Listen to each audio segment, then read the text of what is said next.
If we require, maybe we can extend, sir. We can ask them to. Okay.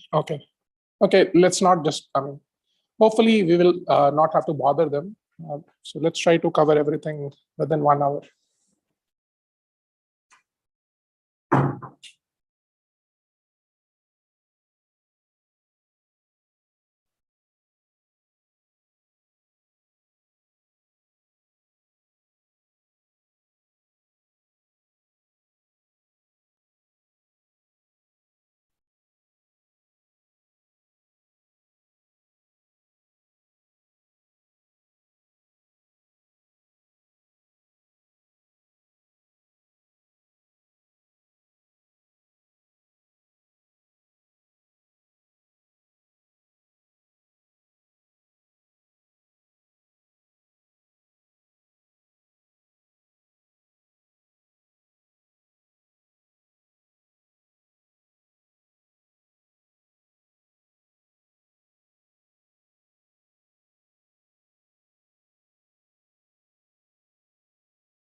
Meenakshi, you can let me know when to begin. Sir, we can start. The live has started actually. Okay. How do I know how many participants are there? Can I view it, or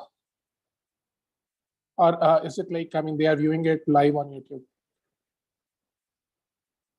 So as of now, I see 6 people are there, but I think they are from NPTEL or IIT Ropar itself.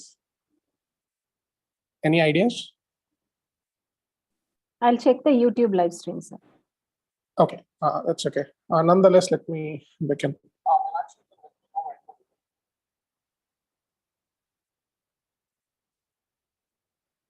Hey, hi everyone. If you have any questions, you can mention in the YouTube chat window. I have another device with me, so I'll be looking at that. Today we are going to discuss the queries from the different students, which were collected in the shared spreadsheet. So we are going to talk about the solutions to these questions. So, and I'll try to make it informative so that, instead of making it individualistic. So first I'll do, first I'll cover only the common problems, and then I'll move to individual questions. So one of the questions that I have seen, which is quite common, and the question is, what are the prerequisites for MLDL and AI, and where can you learn it from? So if somebody asks you the prerequisites, basically the fundamentals. So one needs to know basic concepts from algebra, probability, statistics. So if you're worried about these concepts, let me just jot it down for you. So let's say if you're thinking about algebra fundamentals. So they would be, let's say, you can start with what exponents are, what are radicals, maybe summations, a bit of scientific notations you would need. So understanding basic scientific notations. Then you can read about what are system of linear equations. Maybe you can think about, say, row reduction techniques, which you apply in your matrices. And Cramer's rule. So these are some common things that you need to know when you're studying for algebra for the purpose of ML and DL. Now, see, vector algebra is quite common.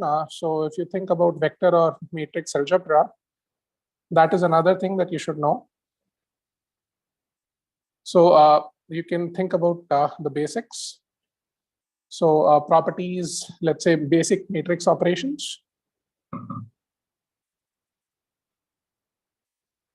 You can, if you're thinking about the properties of the matrices, you can think about symmetricity. What are symmetric matrices, asymmetric matrices? What are definite matrices? What are positive semi-definite matrices?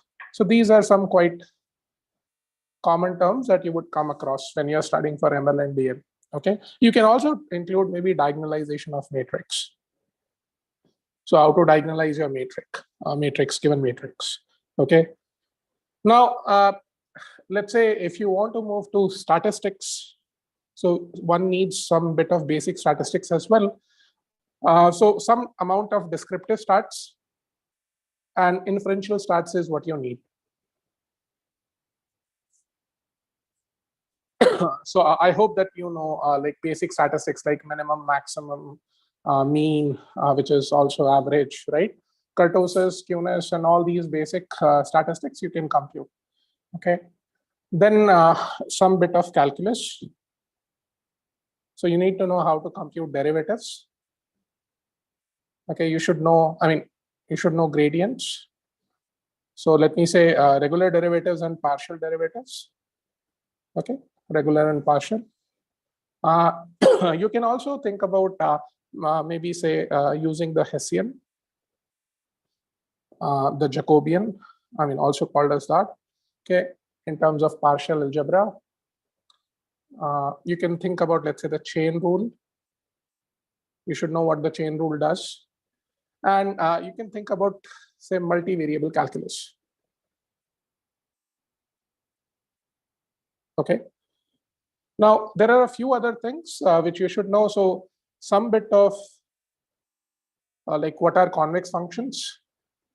So what are basically convex sets? Okay. So convexity is a very important property that you will come across multiple times. And what are their properties? So I hope you know that if the given function is, let's say, convex by nature, then it has a global minima. Okay, that is a very useful property through which, you can exploit, and you can determine that minima in several different ways using different optimization algorithms. You can also think about maybe say some matrix multiplications and transformations. Sorry, actually I'm not well today. So maybe say matrix multiplications and transformations. So read about projections, okay, a bit of norms. What's a linear, a non-linear transformation? Okay, you need to understand, let's say, the inner product. Maybe say what's a orthogonality constraint, or what is meant by orthogonality. Okay, and you can read about like different kinds of projection mappings, or what are the properties of linear projections. Okay. If you have any doubts, you can just unmute yourself or maybe type it in the chat window. I'm just listing the topics which might come in handy. Okay, then you can, so if you're going about matrices, then you can think about maybe say eigen decomposition. So different decomposition techniques are there. So read about eigen decompositions, basically eigenvalues and eigenvectors. So these are quite common. Then there are some kind of spatial matrices that you should know. Okay, and their properties. Okay. Then there are some quadratic decompositions as well.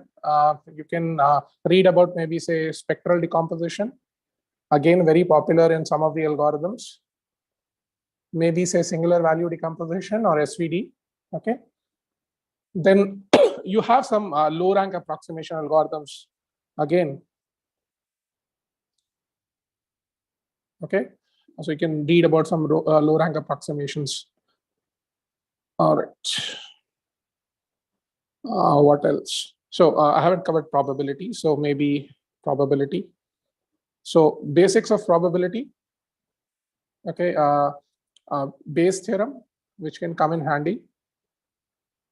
So you should know about, a random variable. What do you mean by conditional probability? Okay, so basic things you should know. Okay, you can read about what expectation is. That is again quite common. Okay, maybe likelihood estimation. So there is a very common technique which is called as maximum likelihood estimation, which you would have seen, right? And you can read about maybe say some common distributions. So I'm trying to jot down everything which is coming to my mind right now.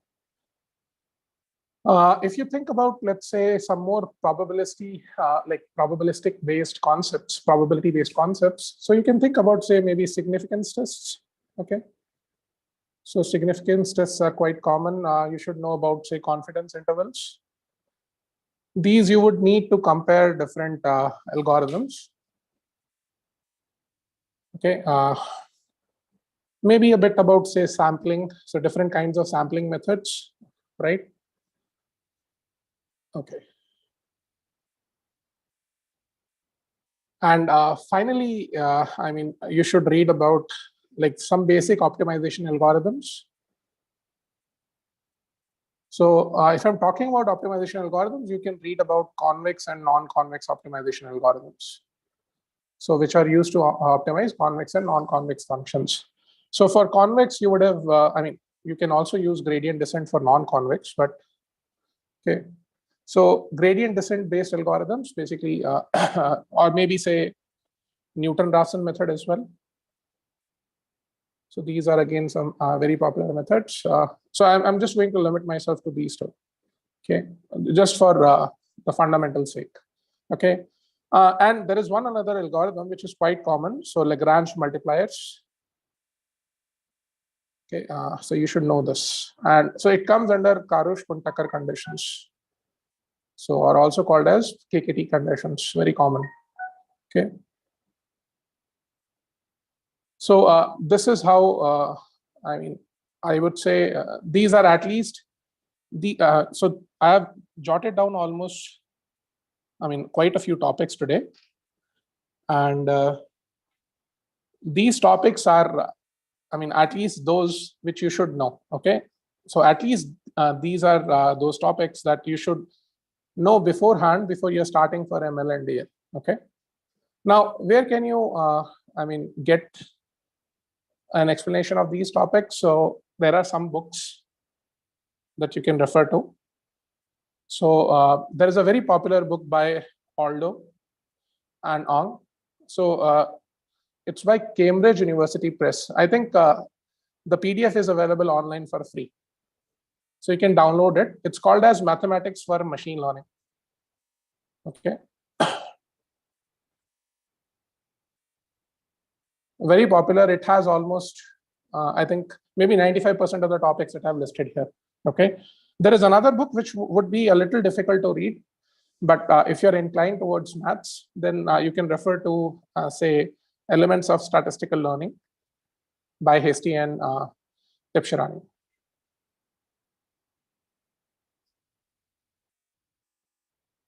Yeah. I'm mentioning the books. Okay. So I might be missing a few of the authors, but I remember a few authors. So, okay. Now, if you want to look up, let's say, some internet material, basically, let's say some pre-recorded videos. So there is a good course on NPTEL. There is one on OpenMIT courseware as well, which is very popular, by the way. So I think on NPTEL, there is a course by IIT Roorkee professors. Okay, I'm forgetting the name of the professors, but a quite famous course. Okay, and the other OpenMIT courseware course, I think it's called as Essential Mathematics of Machine Learning, something like that. Essential Mathematics for Machine Learning. If you just do a quick Google search, you'll find it. Okay, and there is another course by MIT people, which is, I think, also having the same title, maybe Mathematics for ML, something like that. Okay. Okay, so you can look up these courses. So whenever you are stuck, you don't understand a particular topic, just search for the maybe say the topic name, and you'll get enough resources to read about it. There is one more thing. So see, I have talked about convex optimization. So under convex optimization, you have two different types: unconstrained and constrained optimization. Okay. So there are different ways to solve constrained and unconstrained optimization algorithms. Okay. So you can read about them. And there is another topic that you should know, which is called as non-differentiable optimizations. Okay. Where you cannot use the gradient-based methods. Okay. So there you'll read about subgradient methods, maybe say particle swarm optimization, evolutionary algorithms. Then I think this is sufficient. There is another book, let's say if you want to specifically refer for say convex optimization. So there is a really good book by Boyd. I'm forgetting the name of the other author. This is also by, I think, Cambridge University Press. You can find it online. Okay, a very good book, which will help you in understanding of these topics. Okay. All right. So now I see there is one, there is another question in the spreadsheet. And the question talks about like, so how to train neural networks more efficiently. I mean, this is how to precisely put it. Okay, so maybe let me just write this. So training neural networks efficiently. So I'll try to give you a few details which are not there in the course. Okay. But they'll be helpful when you are training neural networks on GPUs. Okay. See, when we try to train a neural network, you know that there are some hyperparameters which one has to tune, right? So maybe say, I'll just list down the parameters, maybe say the number of layers, okay? How many neurons in each layer, right? How to decide the number of neurons, maybe how to decide the activation function, right? How to decide which optimization function or which optimizer, okay? Now, then see, there are different optimization functions, and for each of them, you have like different hyperparameters associated with them. So let's say one of the parameters, as you would know, is learning rate. Some support a decay parameter as well. Okay, so how to decide these? Okay, then you can think about maybe say the batch size. Okay, the number of epochs. Okay. All right, so these are the hyperparameters which one has to deal with. So if you have studied this course to some significant extent, you would know that, see, there are various methods to optimize hyperparameters, right? You can simply do a manual search. So try looking for the best values within a given set of values, okay? You can do maybe a grid search, okay? So try for, let's say, different possibilities, all the different possibilities within a particular range, and search for the one which gives you the best results. Instead of doing grid search, because it is exhaustive by nature, you can also think about maybe say a randomized search. Okay. Then, so there are methods for grid search and randomized search in your Python. Okay. So if you're using, let's say, TensorFlow or any library, you can import the grid search CV or the randomized search CV function to do it. Then there is another kind of searching technique which is called as Bayesian optimization, which you can use to optimize your hyperparameters. Okay, and this is beyond the course. Okay, I'm giving you some extra details. You can read about it at your convenient time. Okay. Now, see, I mean, training neural networks is not just, I mean, I would say tuning these hyperparameters which I've listed over here. Okay, I can maybe I can list a few more things that you can think about. Let's say I'll go to the next page. All right. See, when you try to train efficient neural networks, one needs to understand that as you go on increasing the neural network size, basically, if you try to increase the model complexity, the number of parameters, they are likely to overfit. Okay, so you need to use some kind of regularization techniques. So in this course, we have covered a few regularization techniques. You can use maybe say a dropout with different probability values. You can also read about maybe say Bayes normalization. Now, these two are famous techniques. There are many more. Okay, so if you just do a simple search, you can find out those techniques. Okay. See, one bottleneck with training neural networks is that you need abundant data to train. Basically, you need, so let's say you're trying to solve for a classification problem. So for every class, you need to have abundant examples, a large number of examples. Okay, but usually that's not the case. So people do augmentation. Okay. So you can think about applying some scaling, adding pepper noise, maybe say rotating translation, scaling, doing some kind of invariant translations, right? So you can rotate at different angles. So you can generate many samples from a single sample, right? But even when you apply these basic augmentation techniques, I mean, they improve the results only very slightly. So I can talk about maybe one technique which is not there in the course, which is mix-up. Okay.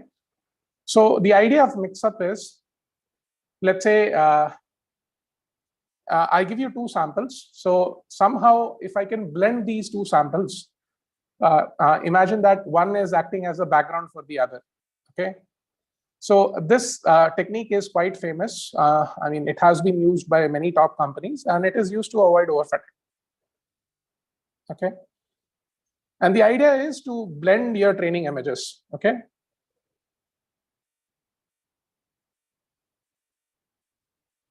Okay, to create synthetic data. Okay, you can read about it. I'll give you the paper title as well. Okay, I think the paper title, let me see. I don't remember the exact title for it. Meenakshi, if you are there, can you search what's the paper title for mix-up? It's available on archive. I don't remember the paper title. Okay, sir. Yeah. Okay.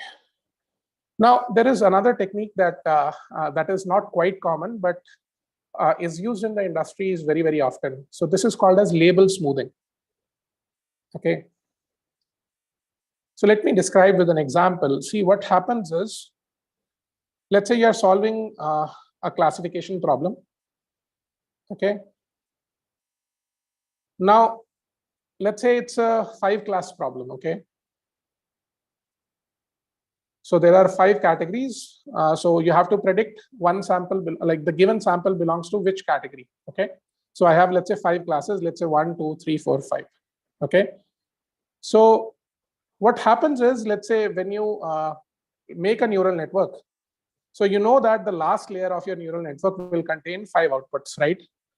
So the prediction comes out to be a 5-dimensional vector. Okay. So they are nothing but the sum score, basically a probability score for each class. Okay. Now, when you get the probability score, so let's say this is the predicted vector. Okay. And the actual vector is nothing but a one-hot encoded vector, right? So let's say there is a sample which belongs to class 1. So the one-hot encoded version of this would be like this, right? I hope you all agree with this. But what label smoothing does is, see, instead of assigning this as 1 and 4 zeros, what you can do instead is maybe give a small epsilon value to So let's say small epsilon value to the 4 classes and 1 minus 4 epsilon to the class 1. That way you can imagine, okay, let's say this is 0.96 and these are all 0.1s. Okay. So usually epsilon is very, very small. It's not 0.1. It's let me say, sorry, this is 0.01. My bad. Okay. My bad. Okay. So usually epsilon is a small value. This is done to ensure that, I mean, see, because you know that when you finally compute these probabilities are computed like with the sigmoid of the probability of the particular class I divided by the sum of the sigmoids of all the classes, right? Right? Let's say if there are k classes overall.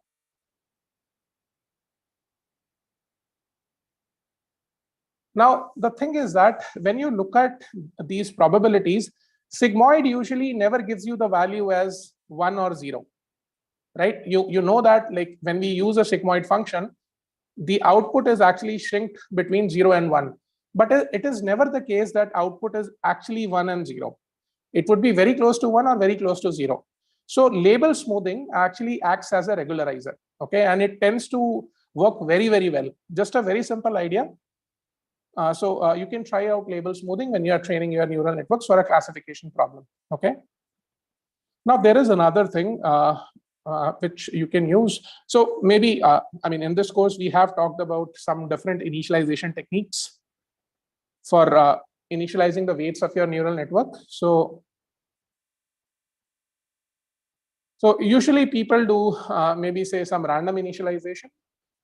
Maybe they get the weights from a uniform distribution.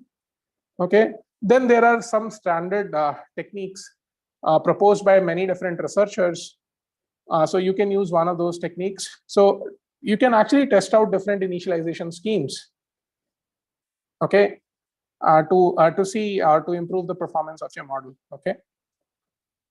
Okay, I think you would know this already. So a bit of transfer learning can also help. Okay, so when you are, let's say, trying to train for any task, you can use the weights of any pre-trained model as a starting point. So instead of using, let's say, a neural network from scratch, instead of using an initialization scheme from scratch, better to use a pre-trained model that acts as your starting point. That way you will have the convergence to be faster, okay? And you might get to a better, I would say, global minima, sorry, a better local minima, so a better performance, okay? So you don't have to train for long. So transfer learning is one thing that you can try.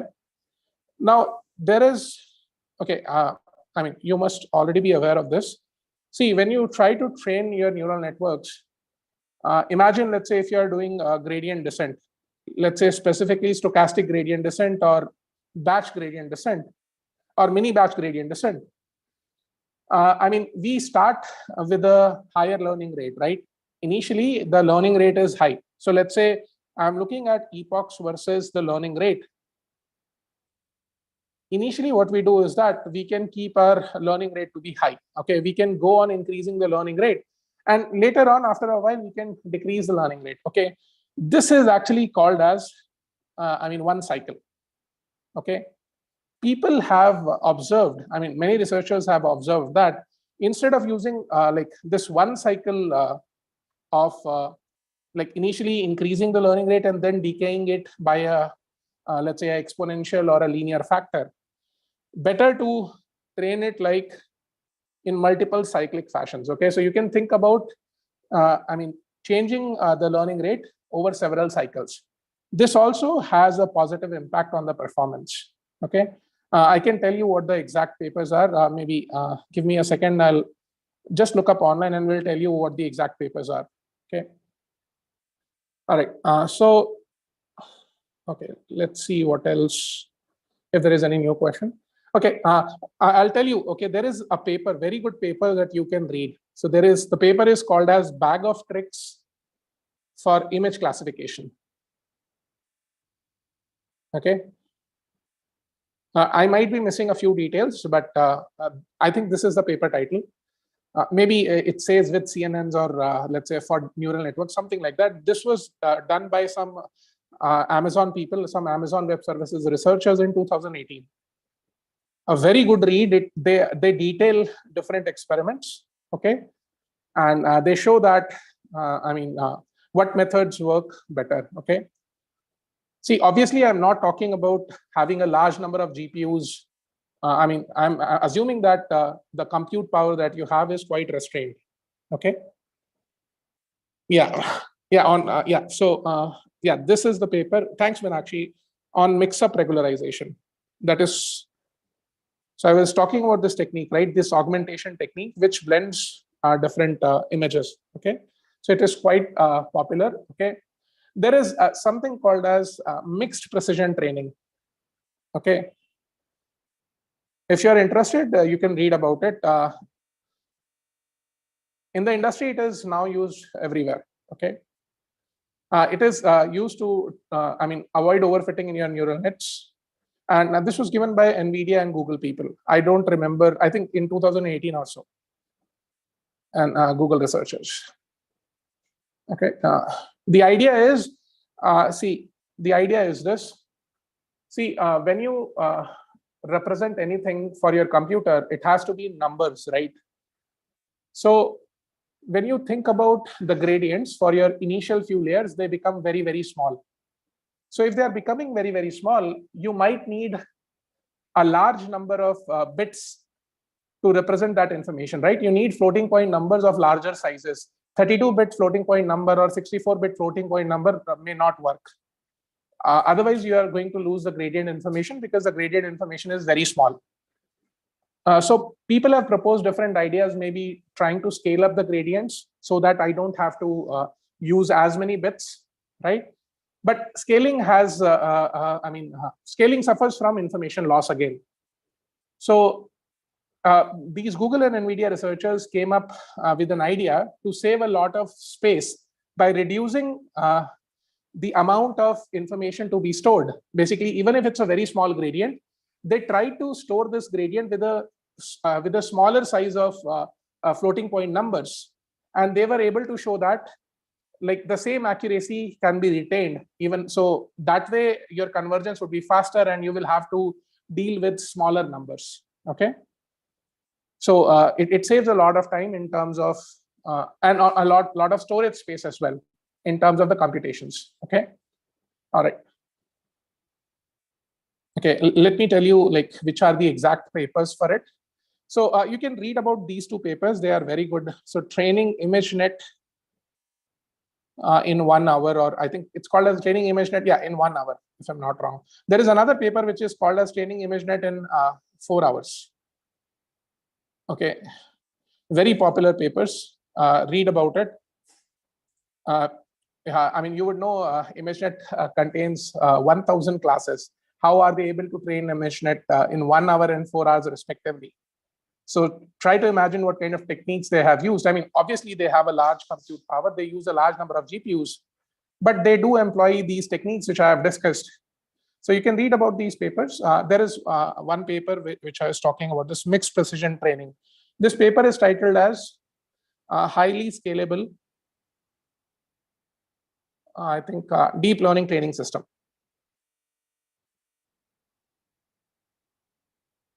So this is another excellent paper which you can read, okay? And there is another good read which I can suggest you. This is called as super convergence. Okay. So it's called as very fast training of neural nets. Okay, using large learning rates. Okay. Okay. Now, there is one interesting phenomena which I haven't discussed. So, see, this phenomenon is called as deep double descent. See, the idea is, let's say, okay, let me describe the idea. Let's say you are looking at epochs versus the error. Okay, I'll plot the error for training and test examples. So let's say you're training a neural network. So you would see the neural network I mean, so this is like the curve for your training error if I'm doing mini batch gradient descent. Okay. Okay, this is your training error. You're using a batch of a small size. Okay. But if you look at, let's say, the test error in general, if the batch size is pretty big, what you will observe is that after a while, I mean, the test error is going to shoot up, and that's where you realize like where to stop. Okay.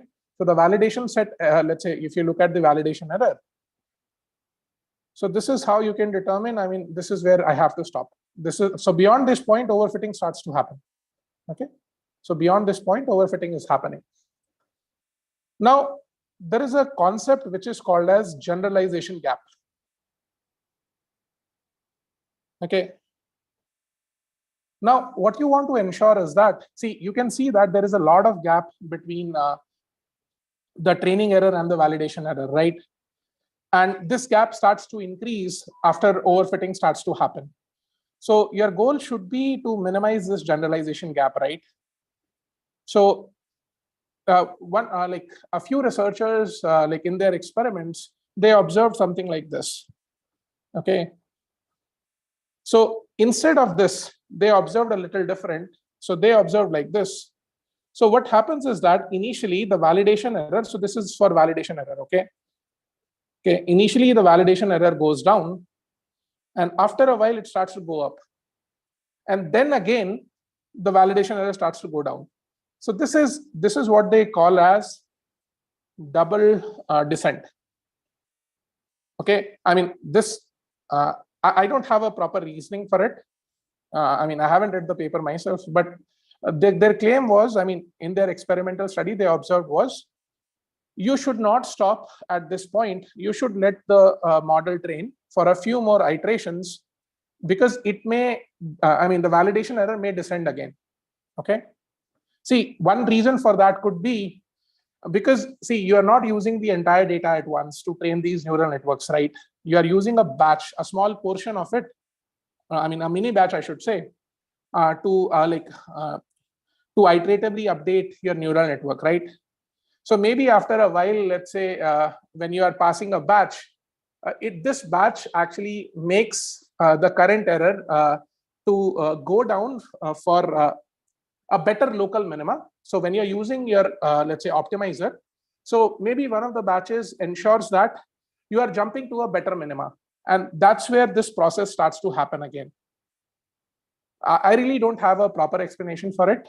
Maybe you can read the paper, and even I think the authors of these papers, they, I mean, they say it experimentally. They don't have a proper explanation for it. Okay. All right. Now, there is one more paper which I mean, you can read. Maybe let me tell you about this paper itself. So this paper is called as deep double descent. Okay. Where bigger models and data hurt. I think this is, and more data hurt, I think. Yeah. So this is the title of this paper. You can read about it. I mean, a very good paper. There is another a good summary paper. Yeah, I think the paper is titled as Reconciling Modern Machine Learning Practice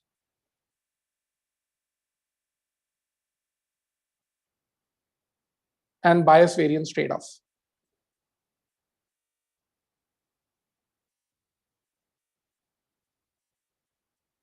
So another good paper which talks about training of, I mean, like machine learning algorithms, how to train them effectively. Okay. Now let's move on to like more individualistic questions. Maybe some of them are useful to you as well. I see that one person has asked like where to learn programming. See, there are different frameworks. So PyTorch is there, Keras is there. Earlier, Caffe was also there, right? TensorFlow is there.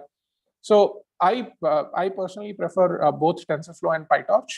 So I prefer the original tutorials. Okay, so if you just search online, I mean, search on Google about TensorFlow tutorials. Okay, I mean, you can see one example for each type of task. Okay, and this would be sufficient to start with neural networks. Okay. Then you have these, you have the KRS documentation as well. You have PyTorch documentation as well. Very neat. You can go through it as per your convenient time. Okay. Now there is another good book that if you wish, you can buy it. There is a good channel on YouTube by the same person. It's called as Deep Learning with TensorFlow. Okay, very good book. By Aurelio Giron. He has a really good channel on YouTube. If you want, you can follow it up. What he has done is that he has provided all the codes which are there in this book as Jupyter notebooks, and they are available on his GitHub repository. So they can be used for reference. So you can use these Jupyter notebooks for your own purposes. Okay. Okay. Okay, somebody has asked for a PCA simple explanation with example. Let me explain what PCA is. One second. Okay. See, PCA, as you would know, is principal component analysis.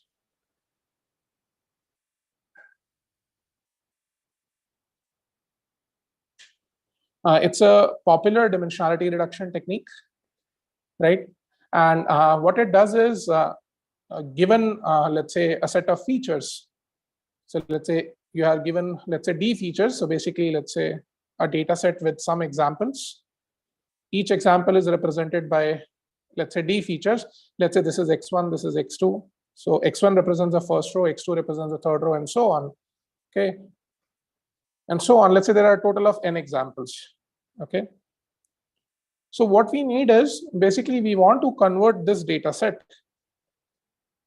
Okay, we want to convert this data set into, let's say, a data set where you have smaller number of features. Let's say I'm going to use some K features. So let me call these as U1, U2, U3 up to UK. So obviously K is less than D. Okay. So I want to convert this data such that each sample is now represented in these K new dimensions, obviously where K is less than D. Okay.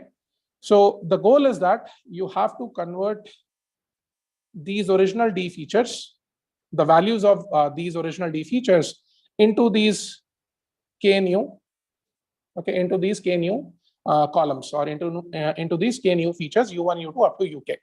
Okay. Look at this. So let's say this is your n cross D data set. Okay. The resultant I want is some n cross K. Okay. Can you tell me what would be the size of this data set? What would be the size of this matrix? So if I multiply, let's say, this matrix, original matrix, as, let's say, I'm going to call it as T, which is n cross D. So what should be the size of this matrix? If you multiply this T, you will get this n cross K as the resultant. And the answer to that is some D times K. Okay. And this is the matrix that we try to obtain with your principal component analysis. Okay. Okay. So this is just a very basic intuition for it. And because you can see that this is a matrix, so essentially I'm trying to do a linear transformation of my original samples. So that is why it is called as a linear dimensionality reduction technique. Okay.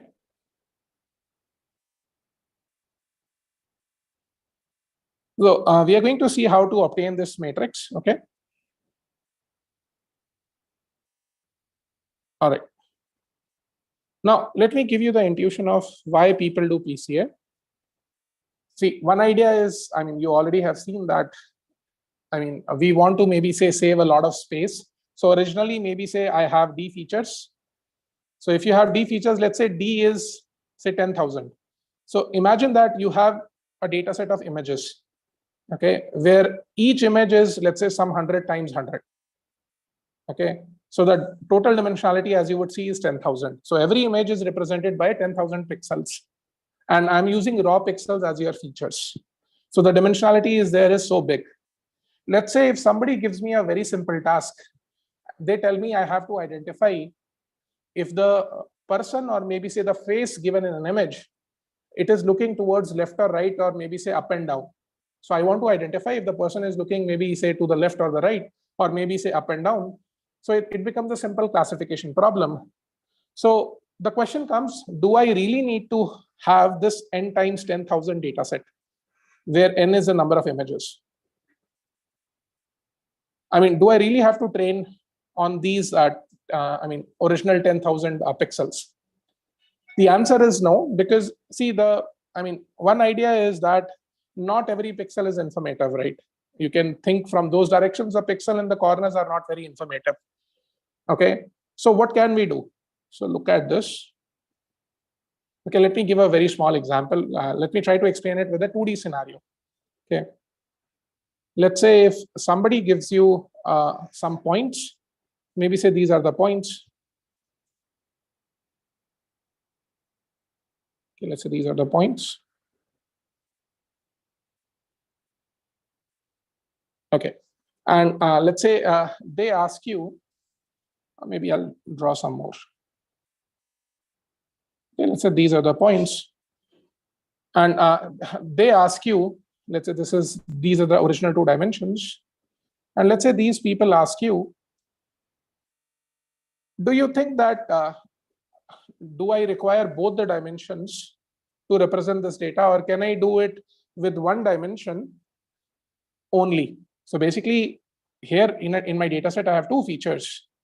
But is there a possibility that I can just do with 1 dimension? Okay. So maybe that 1 dimension is like this. So basically, what you're trying to do is you're trying to project this data onto this 1 dimension. So every 2-dimensional data point, okay, is now becoming a 1-dimensional data point. Okay. So if you think about this, this is a line, right? So this can be represented as alpha 1 x1 plus alpha 2 x2, right? Some combination of x1 and some combination of x2, right? So these alphas are what we have to determine. Okay, how much is the component of x1 and how much is the component of x2? And what property do we want when I'm projecting these data points onto this axis? The property that we want is that the variance along this dimension, the variance along this projected dimension should be maximized. Okay. So you can imagine that I can change the orientation of this line. So I want to figure out that particular 1 dimension, which maximizes the variance of the projected data points. Okay. Now the question comes, why do I want to maximize this variance? Okay. Now I'll give you an example, let's say in terms of classification, even though PCA is an unsupervised technique, right? Okay. So even though you know that PCA is an unsupervised technique, but try to relate to, let's say, this example. So let's say that these blue points, which I have circled, they are all, let's say, belonging to, let's say, a class 1. Okay. And these all circles, they are belonging to, say, class 0. Now, the point is that if I use these 2 dimensions, obviously, I can actually, let's say, maybe simply make a, say, a linear classifier, which can separate out these X's and O's, right? Class 1s and class 0s. If they were class 1s and class 0s, if somebody gives me this 2-dimensional data set, I can draw this separating line to separate 1s and 0s. But do I need both the dimensions?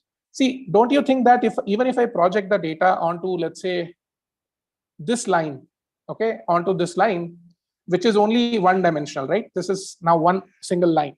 Don't you think that I can simply use, maybe say, this point as a separating point? So anything which is beyond this point is class 0, and anything which is before this point is, let's say, class 1. I hope this makes sense. But even though, say, this is an unsupervised technique, I'm just giving you this intuition that, and what do we want? See, don't you think that you want the points of O's, like 0s and 1s, to be far apart from each other? So which condition should be there if you want these 0s and 1s to be far apart from each other, so that we can get a distinguishing boundary? Think from the perspective of classification. Don't you want the points to be far away from the decision boundary? And how you can get it? You can get it only when the points are dispersed, right? Right? Only when you can get a clear separation between the denser regions, right? That is only done by maximizing the variance. And that is what PCA gives you, okay? So you can think in that regard. So PCA is actually projecting your data onto a low dimensional subspace where it tries to retain the variance among the data points. Okay. Now, when you try to retain the variance among the data points, okay, let me give you one more example where you can think of it in unsupervised fashion. Okay. Let's say that you are looking at pictures captured, maybe say you're looking at a scenario where I mean, it's a 3D scenario. So you are looking at people and you're trying to capture a picture. Okay. So a given picture you can imagine, let's say, is a 3-dimensional representation. Do I really need the 3-dimension representation to figure out which person is nearer and which person is far away? See, even if I map this 3D picture to a 2-dimensional scenario, don't you think that the person who is behind, I mean, will be at a shorter distance when I project the data point in 2-dimensional space, right?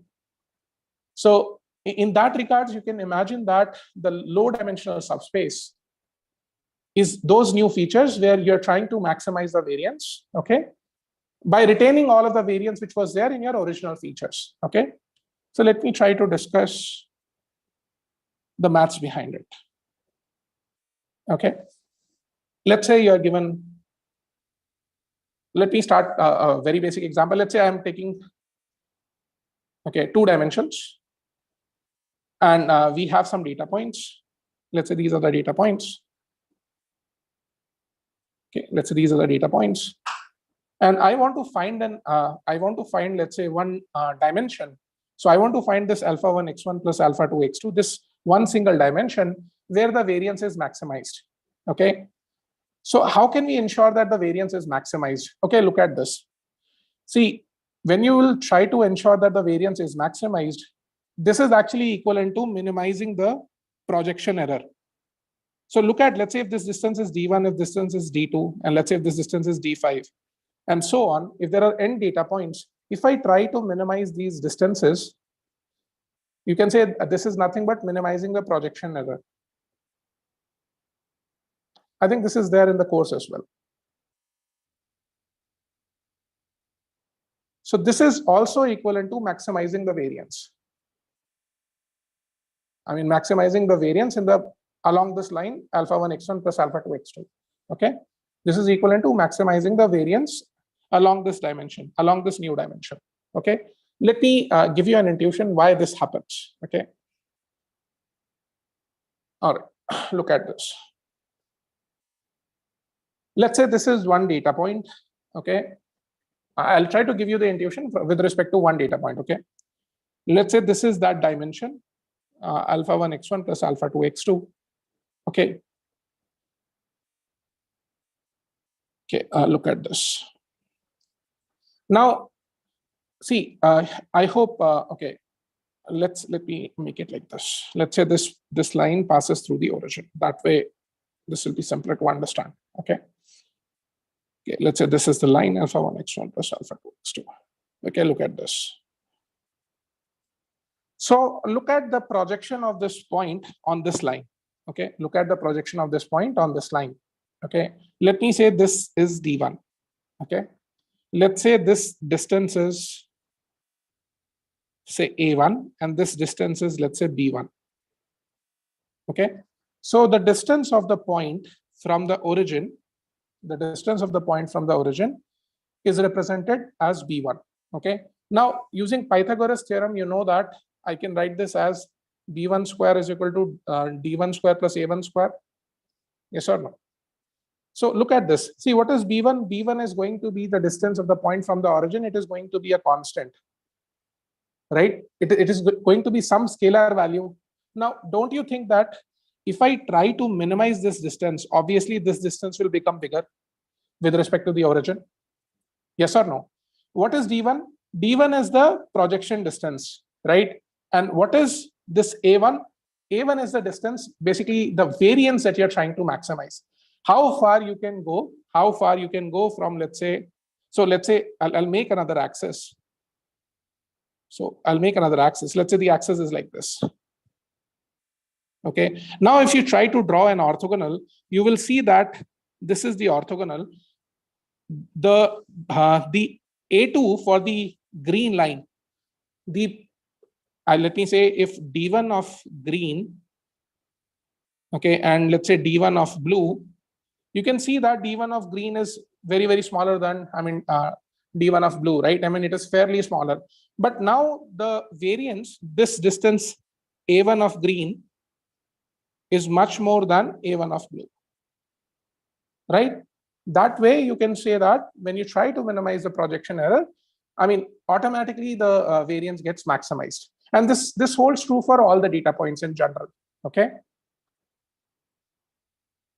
Okay, so how do we get, let's say, these new dimensions? Let me call this dimension as U1.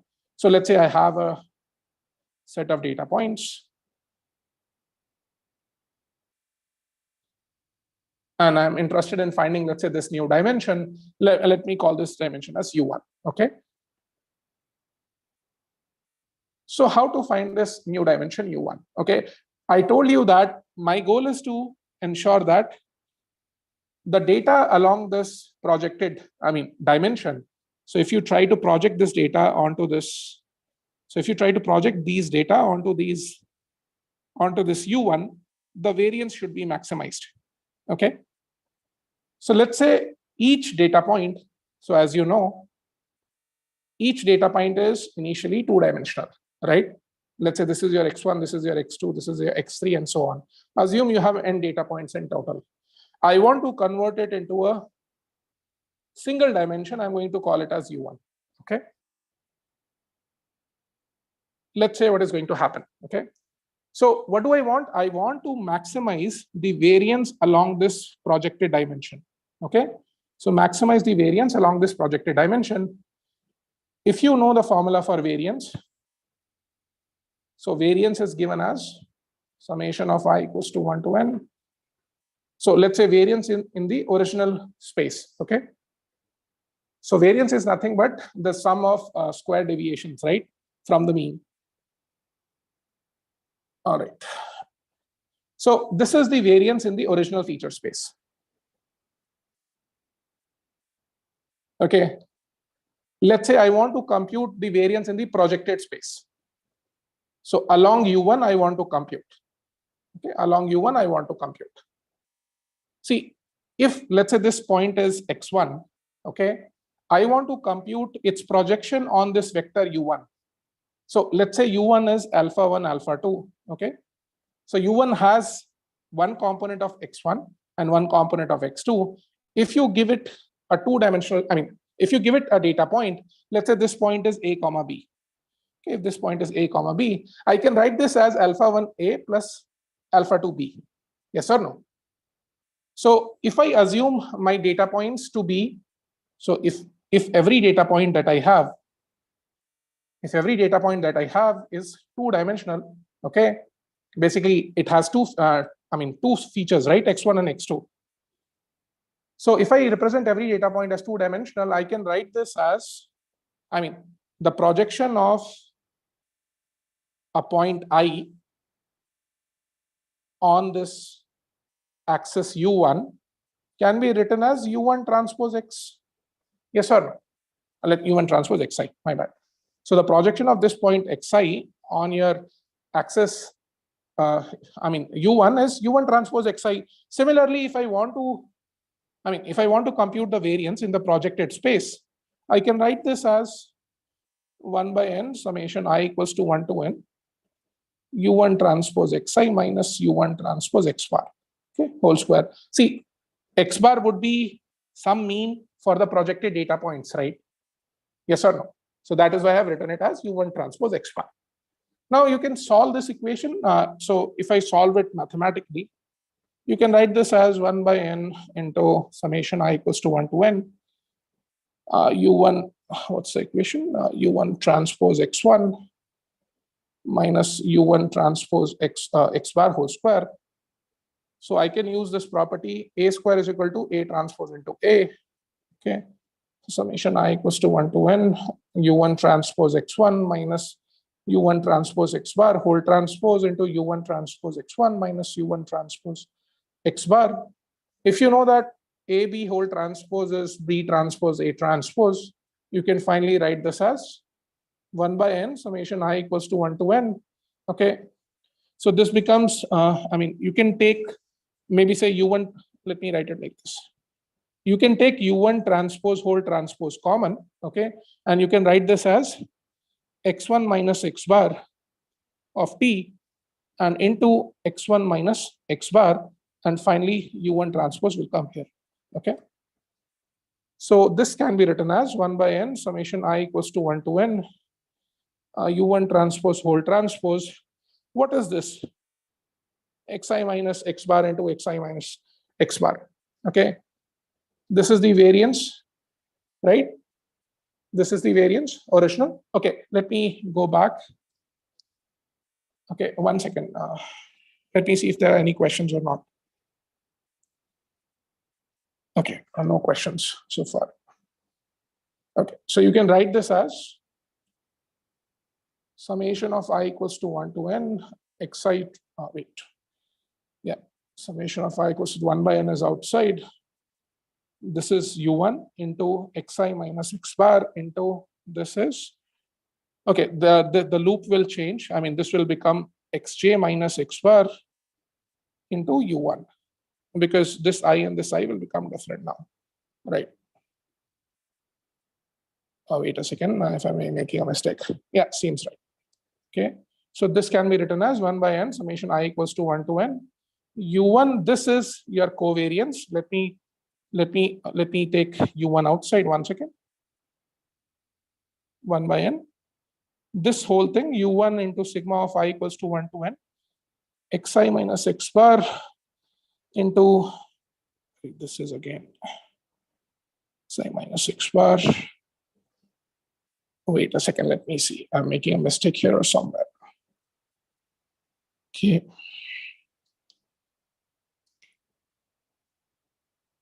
This seems fine. Okay. Next would be, yeah, this seems fine. Okay, this would be xi only. This is fine. This is fine. This is u1. Yeah, this is your covariance matrix. Right. So this becomes 1 by n u1 sigma, let me say u1. Okay. Now, if you want to maximize this, okay, I can simply write it as, I mean, 1 by n is a constant, right?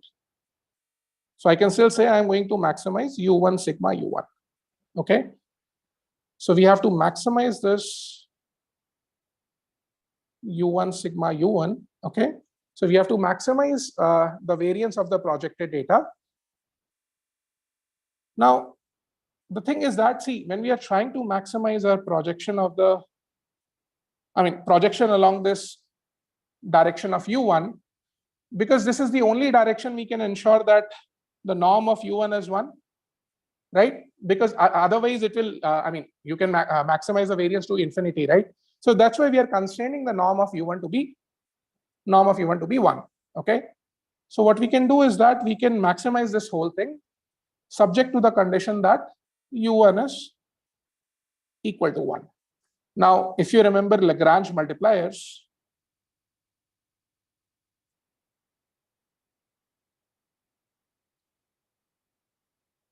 you can write this as, so this is your effects.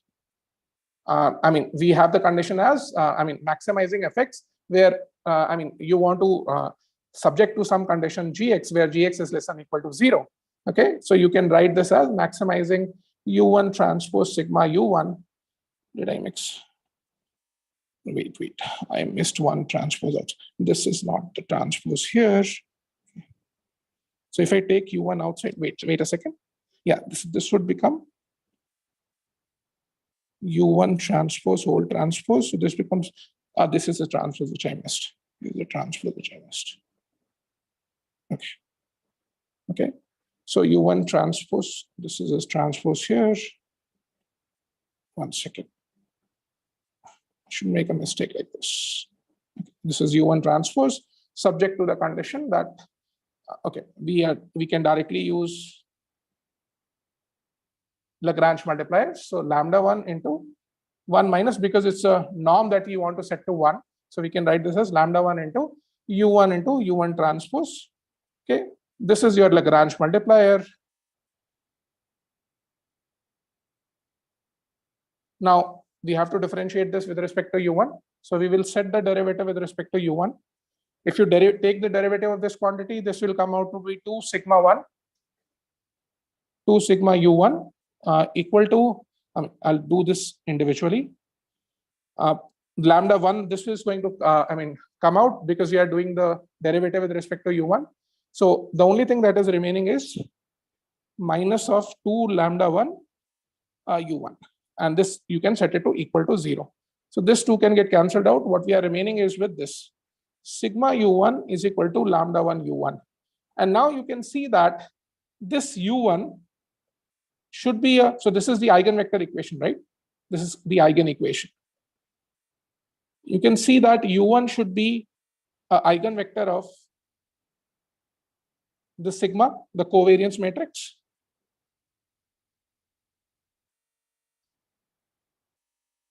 Where lambda 1 is your eigenvalue. So if you try to maximize this, you are saying that, once we try to maximize this equation, U1 sigma U1 transpose subject to this condition, we are saying that what we get as a resultant is the eigenvector itself. Okay.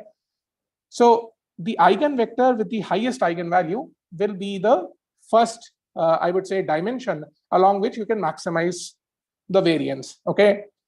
If you want to figure out what is, let's say, the second dimension. So we started with one dimension only, right? Let's say along this dimension, you got, say, let's say some 90% variance. Okay. Let's say lambda 1 gives you the value as, let's say, some 90. Okay. And then you try to figure out the second dimension, let's say, which is, let's say, orthogonal to this. If you try to find the second dimension, which is orthogonal to this, now you try to project these points onto the second dimension. So you will just have one more constraint. So I can just write the constraint. So you have to maximize U2 transpose sigma U2, U2 sigma U2 transpose subject to the constraint that one constraint is U2 norm is 1, and the second constraint is that U2 transpose U1 should be 0 because they are orthogonal to each other. Okay. Again, you can simply solve it. So there will be 2 Lagrange multipliers this time. Let's say plus lambda 1 of U2 into U2 transpose plus lambda 2 into U2 transpose U1 equals to 0. Differentiate this equation with respect to U2. What you will get is that sigma U2 is equal to the same thing, lambda 2 U2. This tells me that U2 is the eigenvector again of this covariance matrix sigma, and lambda 2 is the second eigenvalue. So let's say if you see lambda 1 to be 19, I'm just assuming a number, lambda 2 to be 5, you can say that the first vector U1 is encoding 19 by 24 of the variance. So this much percentage of the variance, this U1 is encoding, and U2 is encoding 5 by 24 of the variance. Okay. So if somebody says that you want to preserve, let's say 60% variance of your original data set. So I just want to preserve 60% variance. So U1 is actually more than 0.6, right? So you can definitely say that I can preserve more than 60% variance just by using U1, just by using that one dimension. I don't have to go, to U2. So I just need one dimension. That way I have saved one dimension overall. Okay, I have a reduction of one dimension. Okay, I'll stop here. Any questions? Please let me know.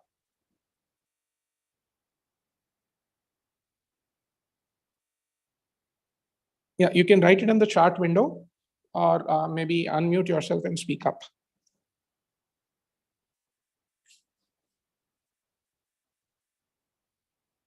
Rajneesh, you can follow the book, specified by, the authors.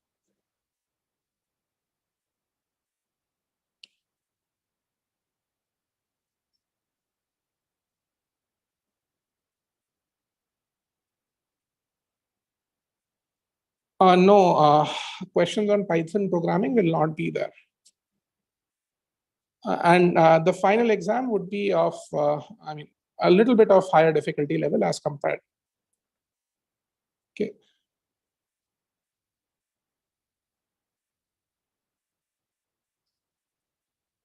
Yeah, if anyone has any questions, please let me know. Otherwise, we can end the session.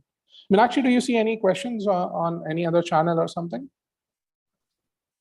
No, sir. It is one is on YouTube and one is this one. So we have addressed almost all the questions. Okay, okay. All right. So shall we end the session now? I mean, I don't see. Okay, one guy is asking for summer internships. Okay. See, you can always apply for summer internships in any of the IITs. Professor Iyengar, who is the co-instructor of this course, is also looking for interns. So you can drop a text to him. Okay. If you want to do internship with me, you can also drop a text to me. Okay. Thanks, Balaji. Okay, I don't see any other questions. Meenakshi, if you see any questions, do let me know. I mean, okay, there is one question: how deep learning can help small businesses? See, you can do a lot of small things with deep learning. For example, let's say you can build your own QR code detector. And that way you'll save a lot of time. If you are a small business, let's say if you have a small store, you can do that. Okay. You can do simple, let's say, product recognition if you want. That way you'll minimize a lot of time. You can save a lot of human effort. Okay. In that way, deep learning can help small businesses. Maybe, let's say, if you are living in a remote region, there are some deep learning based language translation apps that you can use. Okay, if maybe if you're living in a touristy area where a lot of tourists visit, you can use this app very frequently. Okay, so mostly deep learning is, I mean, used for, I would say, text, audio, and video. Okay, so if you can think in those regards, you can come up with any application which can, I mean, suit your business. I hope this answers your question. Yes. Thank you, Meenakshi. I mean, you provided all the journal links. Yeah. All right, everyone. Take care. Bye-bye. Thanks a lot, Meenakshi. Thank you, sir. Yeah. Bye-bye. Take care.